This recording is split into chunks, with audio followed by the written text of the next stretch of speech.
Today's topic is consultative selling. So what are we going to talk about today? Well, we're going to talk about how we progress from the opening introduction, that first handshake, all the way through to asking them for that business. Well, why is it that we want to use consultative selling skills? Well, it's because we want to close a higher percentage of our meetings, don't we? We want to retain our merchants. We want to give them a reason to continue to work with us. We want to sell our merchants on value, not on pricing. If we always take it to pricing, then we're going to lose the deal as quick as we pick up a deal based on pricing. So we don't want to get shopped around. So by doing that and differentiating ourselves, bringing more value, we're going to have a higher closing ratio. We're really going to differentiate ourselves as a trusted advisor and a consultant. We're going to make more money because our merchants are going to stick around with us a lot longer. So what are some of the keys to success? Well, before going to a meeting, here's 4 steps you want to do. You want to plan in advance. So come with an action plan of how you want that meeting to take place. And then interact. During that back and forth portion of the close, you want to ask open-ended questions so you can better understand the merchant's business, how they process the business model, and what their needs are, and better yet, find out what some of the pain points and things like that are for them. And then create a commitment. Commit to get back with them if there's any unopened or unanswered questions, or get them to commit to moving forward with you. And then follow up. If there's anything left on the table that you need to answer, make sure you set up an appointment. You let them know when you're going to get back with them, and do just that. Follow up, live up to that commitment, and that's going to show them that you respect them, their time, and what their needs are. So let's take those step by step. Plan, interact, commit, and follow up. Sad to say, sometimes we as salespeople, we kind of wing it. We just jump in there and kind of take a look around, and sometimes we assume things in behalf of our merchants. Well, that's where everything goes wrong right from the start. What we want to do is make sure we plan in advance. What I used to do and what I used to recommend some of my sales folks do, get to that appointment 15 minutes early. Clear your head, take a few deep breaths, get yourself calm, cool, relaxed, and then just close your eyes and role play in the back of your head. Okay, here's what I know about this merchant. Here's how I believe they're processing. I did a little research last night on the internet to better understand their business model and how they sell some of their product lines. Then you kind of loosely have a process flow in your mind as to what questions you're going to ask that merchant. And then also role play in your head. What are the possible challenges they're going to come back with? What are some of the hurdles they might throw in front of me? So role play through those as well. And that way when you get in there, you're going to be much more prepared. And yes, there's going to be some twists and turns, and they're going to throw a couple curveballs at you. But if you've already kind of gone through and rehearsed that presentation in your mind, you already have a series of questions that you've either drafted on paper or you've locked into your mind, you're going to be much better prepared for when they do throw those twists and turns at you. So another thing sometimes we don't do is we don't interact enough. Our communication is lacking. So once again, we start to assume that merchants might want something, they might need something, or we might assume that they don't need something. So we want to make sure that through that interaction, we're asking a lot of questions. Because by asking those questions, we're really going to better understand that merchant, their needs, their frustrations. And if we do something as simple as that, then guess what? It's going to make that presentation go a much smoother.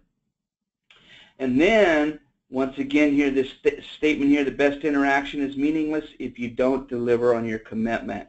So as you come towards the close, you're going to commit to certain things on your side, and you're going to be asking the merchant to commit to certain things on their side as well.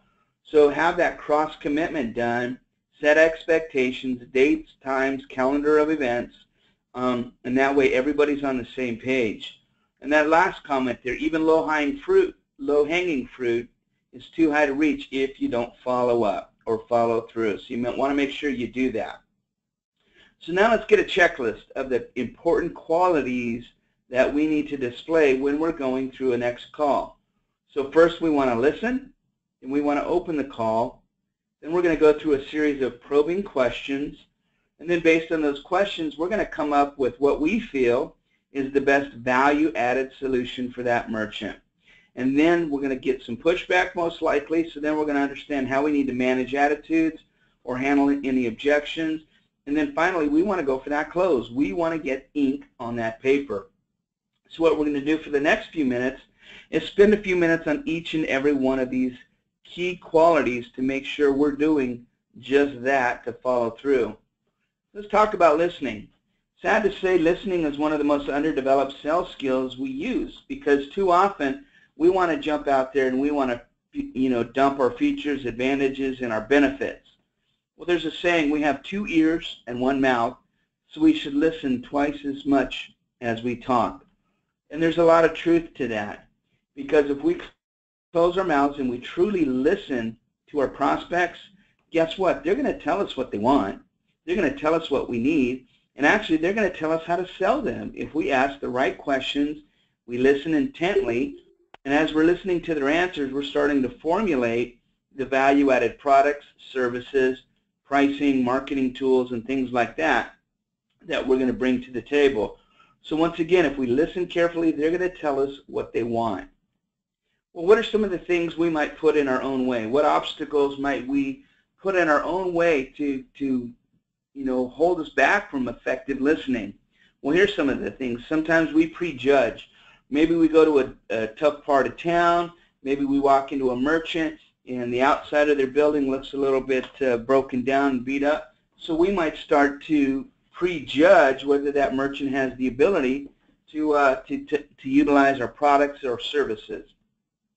Sometimes physical and environmental barriers can come into play. So what are those? Well, if you're trying to do a presentation during the heat of their selling day, it's going to be very, very difficult for you to get a good process flow while they have 10, 15, 20 people checking out through their retail establishment or buying food. So what you really want to do is try to set up times for those appointments when you're going to have a captive audience. Do it before they open up the doors in the morning, or do it during the hour or two break. If it's like a doctor or dentist, they typically close for an hour and a half to 2 hours during the middle of the day. Try to see them during that quiet period, or go at the end of the day, or maybe even on a weekend. Those that are willing to roll up their sleeves and work on the weekends, you're going to find a lot more success. And be willing to go to the merchant's home or their establishment, wherever they want to meet, where you can have that quiet environment to where you can get through the whole presentation seamlessly without a bunch of stops and hiccups and things like that. And then emotional and psychological barriers. Sometimes merchants have been hurt really bad in the past by some fraudulent people from our industry. So we might have to work through some of those emotional and psychological barriers. Sometimes we put emotional barriers in our own way. Maybe we doubt ourselves. Maybe we question our ability to be a good sales professional. So those things can get in the way, emotions on both our side as well as strong emotions on the merchant side. So you want to feel through that area as well to make sure you present in a fashion and you make them feel very, very comfortable about going through the process with you. I kind of liken it to, when we were kids. When we were kids, our parents would hold our hand, and that gave us instant security, didn't we? So we would walk across the street, walk across the park. As long as we were holding mom and dad's hand, we had a comfort level, and we would basically follow them anywhere and everywhere. So what I want you to do is imagine taking your sales prospect, those merchants, by the hand right out of the gate, and just reassure them that you're there to benefit them and you're there to better understand their business. And so basically you're emotionally grabbing their hand, and you're going to have them hold your hand and follow you through the process to where you can break down any of those emotional or psychological barriers.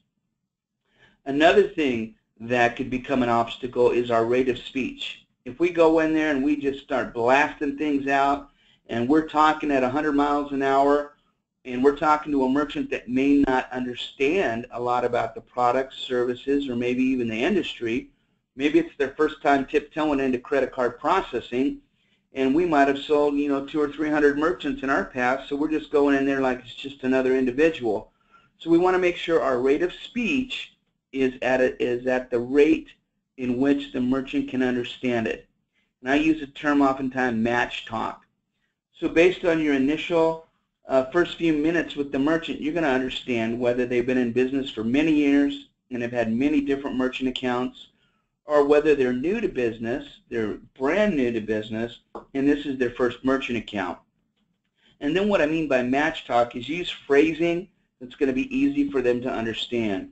If you have a dedicated merchant that's been doing this for many, many years, you can use phrases like EMV and PCI DSS and ATMs, things such as that, interchange, transaction fees, assessments. Well, they might understand what all those moving parts and pieces and prices might be. But if you have a brand new merchant, they might be really challenged. So you might need to slow things down a little bit and explain a little bit more. Hey, Mr. and Mrs. Merchant, this is what interchange is. Or here's what assessments are. This is the fee that the assessments are tied to, and here's who gets it, and here's the reason why those assessments are charged.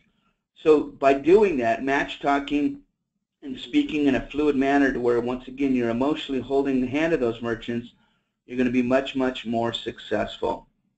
Some of the best things we can do is take notes.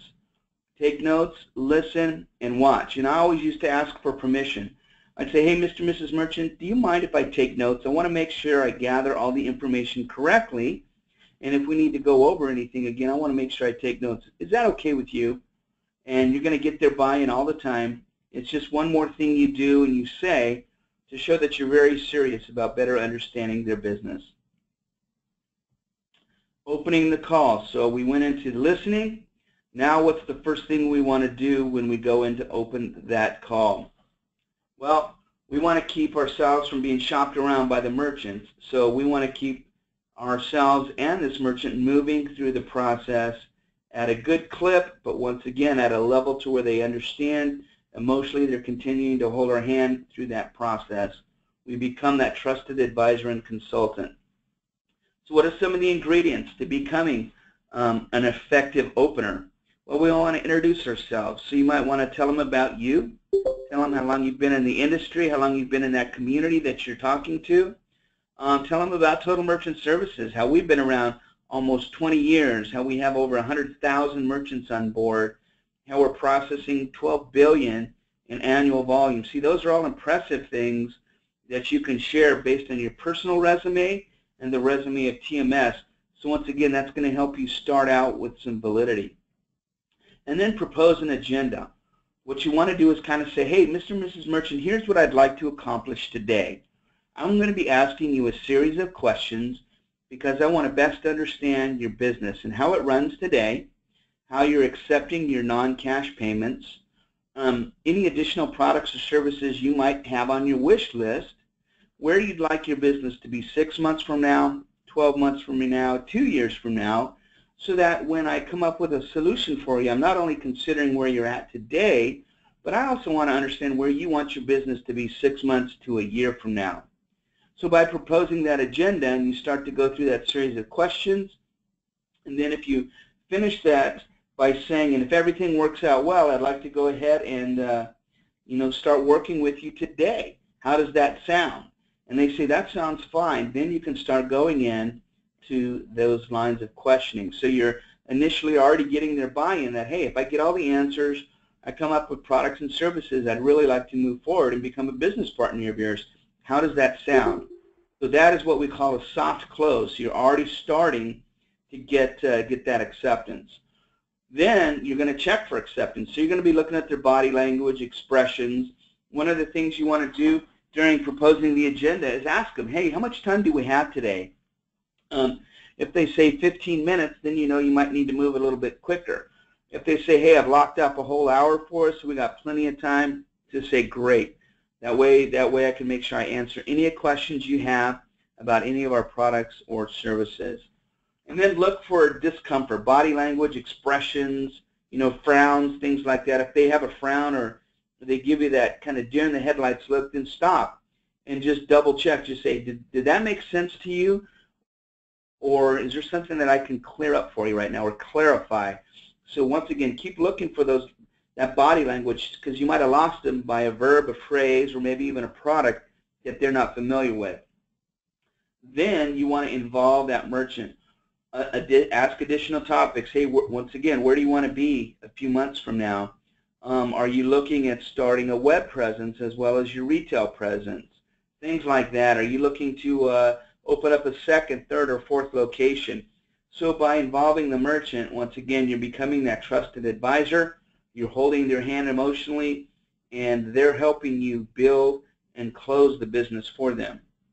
And then you're going to transition right into what you're going to bring to the table to make them happy. So let's see what that introduction might look like. So you might say, hey, hello, my name's Andy Barble. I'm with Total Merchant Services, and I was actually just visiting a customer right down the street, and I wanted to drop by to introduce myself to you. What I wanted to do today was to tell you a little bit about a marketing and merchant processing program we offer. There's been many different changes that have taken place in our industry over the last 12 months. I'm sure you've heard of Apple Pay, Samsung Pay, Google Wallet. You've probably heard of EMV, that stands for Europay, MasterCard, Visa. So there's been a lot of changes, and actually they can have a profound effect on your business. What I'd like to do is set up a time, and if it's convenient for you right now, I'd like to spend about 10 minutes to tell you about some of the things that we're bringing to the table for merchants in regards to these different changes. How does that sound? And get their buy-in. If they say, no, I'm really busy, well, I tell you what, why don't you grab your calendar and I'll grab mine, and let's set up an appointment later on this week for about 15 minutes when I can come back by and explain some of these big changes that have taken place in our industry to make sure you can capitalize on all the additional ways to accept non-cash transactions. Get that calendar, lock them in, send them an invite. Here's another thing you can say, hey, by taking a look at your business and the way you're processing your non-cash transactions today, it's likely we're going to find some ideas or some areas where we could benefit you, whether it's saving you time for your internal processes, maybe saving hours for your people having to run down to banks, possibly could be savings in your fees, or actually we even have a wonderful marketing tool. We can help you attract more repeat customers. We can help you actually grow your revenues. How does that sound? Would that be okay with you? Once again, you're doing those trial closes, and every time they say, yep, that sounds fine with me, you're getting their emotional buy-in. They're emotionally still holding on to your hand and going down that road and that path with you. So, and I also ask this question, is there anything about the credit card processing industry that you might have questions about? Or is there anything about Visa, MasterCard, or the big banks, anything that you have questions about? And then if you explain to them the different steps, once again, you prove to be that advisor and that consultant of theirs. Probing. Now what we want to do is we want to put that merchant under that microscope. So once again, the reason for probing or asking those questions is to really get those merchants involved, engaged, having them hold on to your hand and share with you their ups, their downs, their needs, their frustrations. And then by asking them those open-ended questions, that's going to help you start to develop in your mind the needs, the high-impact needs they have, and the high-impact solutions you're going to provide for them. And that could be through equipment, it could be through marketing tools, it could be through additional auxiliary products or services, and it could be saving them money, right? It could be numerous different things, but you don't know if we don't ask and we don't probe.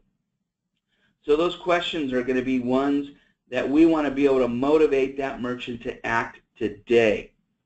So ask by open-ended questions, and that's the wide end of the funnel. And then as you start to understand more and more about their business, then you start to tighten things up, and you go from open-ended questions to more closed-ended questions and get, would this benefit you? Yes. Or could this be a cost savings measure for you? Yes. So you're going to start to define it after you understand, and that by those closed-ended questions, you're going to get them to say yes, yes, yes, more often to where when you ask for the business, it's not likely that they'll say no. And then you can use confirming or reflective questioning. So this is what a confirming or reflective question might look like. So as I understand, Mr. and Mrs. Merchant, if we were able to speed up the process for you, that might allow you to give up one of your people in your accounts receivable department could likely free them up 2 to 3 hours every single week. Is that how I'm to understand? And they say yes. So once again, you're confirming, you're reflecting on some of the answers they provided for you, and you're building up on the value of what you're going to do and offer. And once again, by doing that, you're going to get the buy-in from the merchant to correct the issues, to find that pain, to find that frustration. And those are going to be the solutions we're going to bring to the table to get that, not only the emotional buy-in through the process, but the formal buy-in at the end of the presentation. So then we're going to come to solutions. Once again, we've gone through all the probing. We've understood a lot of the different things. Now it comes time for us to talk and just say, okay, based on our conversation so far, Mr. and Mrs. Merchant, I understand you're using this terminal. Here's how you're currently accepting payments. By reviewing your statements, I've noticed this, this, and this. Here is what I'd like to do. And we're going to create our features, our products, our benefits, and our pricing. And then, as you're delivering that, show them what the benefit to them and their business is going to be. This might be a savings of X%. This can be something that can help you grow your revenue by 8 or 10%. Or this is something, based on our conversation, that I believe is going to save you and your office staff time or energy. And then, once again, you got to be able to prove it. So they might say, well, how are we going to do that, Andy? Well, that's when you really need to say, well, something, if you go for our check services, you're not going to have to send your employee down to the bank every day at lunchtime and have them spend that extra hour driving there, standing in line, depositing that cash check, things like that. By check services, you can do the check verification right there on site through the check reader, and then right next to that is your credit card terminal. And if you're electronically accepting credit and debit card transactions, there's going to be much more money moved electronically, and then by electronically moving those checks, that could save you hours every single day, every single week. And you could utilize that individual and their time in a more important portion of your business. Handling attitudes and objections. So it's rare when you're going to have some sort of a presentation and they're not going to give you a little bit of pushback, right? It's likely that they're going to give you a little push here or there. But once again, if we followed all the steps properly up to this point, you're going to have much less objection. You're going to have much less attitude. So if you've done that, you're likely going to once again know their pains, you're going to know their frustrations, and then you'll be able to overcome any challenges. So they come up with a challenge, down at their bottom you say, hey, if they're in agreement, continue towards that close. If you get to a certain point in the presentation and they seem to be a little bit indecisive, probe some more. Go back to questions. Well, you're telling me you don't need to make a decision, or you don't want to make a decision today. What are those reasons? Based on our presentation, you told me, Mr. and Mrs. Merchant, that here was a pain point, or here was one of the things you were looking to accomplish today. Based on my presentation and the offerings that I and TMS can bring to the table, doesn't that fulfill what you need? And once again, you're going to flip back around to try to get them to buy back into the agreement. Well, what if they're skeptical? Well, I don't know if this is really going to be a savings to me, or I don't know if I'm really going to see a benefit by taking on your marketing tool. Then have some data. Show them some of the slicks, some of the slides, some of the data, or pull out a calculator and show them what that might look like on their merchant statements. And then if they object, if they outright object to something, answer. So if they say, Andy, I disagree, say, please explain to me why, and we can go ahead and answer those questions for them. And finally, we want to come to the close. We want to do all the right things right, and then if we've done that, if we've emotionally held their hand, we've answered their questions, we've found out what their pain, their frustrations are, we've presented a beautiful product or service or pricing that's going to fit most of their emotional needs, then you want to go ahead and go for the close. So there's many different closing techniques, and one of our future Bank Card 101 trainings is going to be on many of the different closing techniques. And what you want is you want a technique that fits your personality. Some people are strong closers. They're more aggressive and they're just going to ask for the business right at the end of that presentation. Then you have other folks that really want to gently massage that merchant, slowly move them along through that presentation. So there's no right or wrong method. What you want to do is use your personality, your way of selling, and match that with their personality and their way of buying, and you will likely have learned their way of buying as you progress through this presentation. And then practice those different closing techniques. Practice them in your head. Practice them sitting in that car when you got there 15, 20 minutes early. And then get them to answer those questions to where you're literally walking them right up to the application with a pen in their hand to sign it. So the more conversational they become, the more effective they're going to be, the more likely you're going to close it, and the more effective you're going to be as well. So customers really expect to be closed. So if they have set up a time and they said, yes, Andy, I'm willing to meet with you on Thursday at 3 p.m., they expect me to do my best to close them. So I need to be able to ask the right questions, listen intently, probe, come up with a proper solution, and then close them. Close them, give them the reasons why they want to hold my hand and close business and move forward with me in Total Merchant Services. Best thing to do is try to close them on the spot.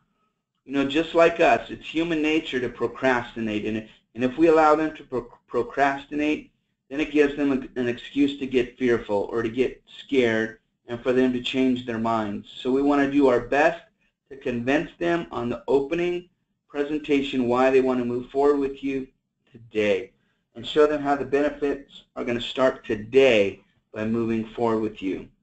And then whether they close or not, why don't you ask for a referral? Obviously, you've built up some sort of trust, some sort of loyalty if they've decided to sit and speak with you. And if they've decided to sit with you, speak with you, and to sign up with you, guess what? Then you have become that trusted advisor and consultant. And that's when you say, hey, Mr. and Mrs. Merchant, is there anybody else you know that you could refer me to that could benefit by my products, services, and pricing that I've offered you today? And you'd be surprised because they might have a brother, sister, mother, or cousin that's opening up a shop across town. Or, hey, you know, I was just talking to my friend across town, and they're pretty frustrated with their current provider. Let's get them on the phone right now, and I'll introduce you to them, and we can get a warm introduction for you. That can go a very long way in you closing the next one. So always, always, always ask for referrals. And you notice here I put ask for a referral even if they're not interested. So you might go through the formal presentation, and they might say, you know something, Andy, that sounds pretty impressive. It sounds good, but you know, I hate to tell you, I'm locked into an agreement, and I have 2 more years left on it. Well, I tell you what, Mr. and Mrs. Merchant, why don't I do this? Why don't I set up an appointment and come back and talk to you about 2 months before your early termination fee comes to fruition, and we can talk then. And by the way, since you were pretty impressed with my offering today, but you know that early termination fee is kind of getting in the way, is there anybody else you know that might benefit from what I've offered you? So surprisingly enough, I've closed many deals that way too, even if they didn't want to do business with you, or maybe they felt bad. Sometimes they will give you a lead because you spent an hour with them and they can't move forward with you for various reasons. Maybe it's their partner doesn't want to do it, their wife doesn't want to agree to it, maybe their exit clause or early termination fees are too pricey.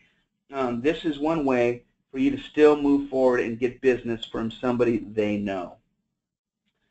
So what are some of the biggest reasons why we don't go for the close or why we don't get ink on the paper? Here are the top reasons. First and foremost, we're not prepared. We just go in there thinking that we're professionals and we can just wing it. Don't do that. Make sure you're prepared. You do as much research on that business as possible. You're going to do that through a drive-by, or maybe you've eaten there in that establishment or shopped there. Go on to Google, Yahoo, MSN, and do some research. Find out if they have a website.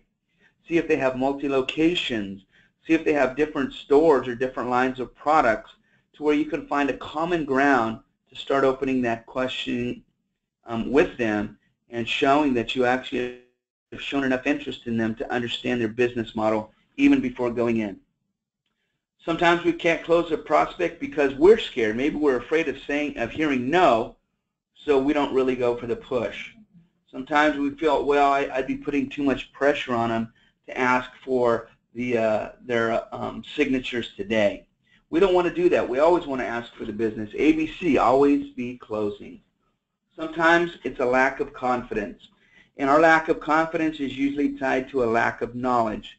So the more we can better understand our industry, the different equipment, the different pricing, the different rules and regulations and the interchange rates that Visa, MasterCard, Amex, and Discover put out there, the more knowledge we will have, the more confidence we will exude when we're talking to these merchants. Here's another thing. Maybe we haven't asked enough questions to really understand their business. We've gone in there and we've started to assume more than ask. So we want to ask questions. We need to know as much, once again, about our products and our pricing. Sometimes we don't believe in ourselves, and after you close 10, 15, 20, 30 merchants, then your confidence level starts to increase. But maybe when we're still closing our first 5 or 10 deals, we might have a little bit of those nerves that'll keep us a little bit shaky. So get into that factor of believing in yourself, knowing you have the knowledge, knowing you have the confidence as quickly as you can.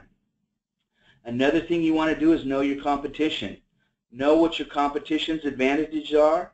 Know what your advantages are over the competition. So that way you can combat some of the things they might throw at you, or you can overcome some of the challenges or objections by saying, well, yeah, I do understand that competitor XYZ offers this, but what I have found in the past is this. And then with Total Merchant Services, we're able to come back with this, this, and this. So you can overcome those challenges. But once again, if you don't know the competition and their or our advantages, it'll be hard to overcome some of those challenges. And sometimes the reason why we struggle is because we don't outright ask for the business. So we want to make sure we end every single presentation with, hey, how about we go ahead and move forward today? And make it an assumptive close. Just say, okay, thank you very much for taking time. I'd like to go ahead and get started now. And just reach down into your bag, grab that 2-page application, and you say, Mr. and Mrs. Merchant, here's a couple items I'm going to need from you today. I need a voided check, and I'm going to need to get a copy of your tax ID, or if you're a sole prop, I'm going to need to get your Social Security number. How about we go ahead and get started now? So that you're fully assumptive. You're not asking for permission. You're fully assuming the close. You're asking for a couple items to show that they're going to move forward with you. They get up and go grab that information. You can consider that a done deal. All right, so in closing, we have a lot of priorities to juggle in our positions as sales professionals, many different moving parts. But if we can become more effective in our appointments, guess what? We're going to close a higher percentage, so we're going to need to see less and less people because our closing percentage is a lot higher. So initially, we might need to knock on 100 doors to talk to 5 people to close 2 merchants. Well, in time, we might get really good to where we might only need to talk to 50 merchants to get 5 people to sit with us, and we might be able to then close 3 or 4 of those prospects. So I've already done a training on knowing your numbers. Start to keep track of that, and then you're going to know exactly how many merchants you need to knock on, talk to, and present to in order to close the deals that you need to make to fulfill your financial obligations and goals you've set for yourself and your family. So make sure you plan in advance, interact by asking many open-ended, close-ended, and reflective questions, gain and give commitment along the way, and don't ever hesitate to follow up on any commitment you have committed to that merchant. Well, that's it for our training today. Here's a little sneak peek of one of our upcoming trainings, closing techniques. We're going to talk about trial closes, summary closes, alternative closes, assumptive closes, no hassle closes. So we're going to go through about 10 or 12 different closes here in the very near future. Well, that's it for today's session, folks. What I'm going to do now is I'm going to go ahead and open up the chat box for you guys to type in any questions you had about today's training.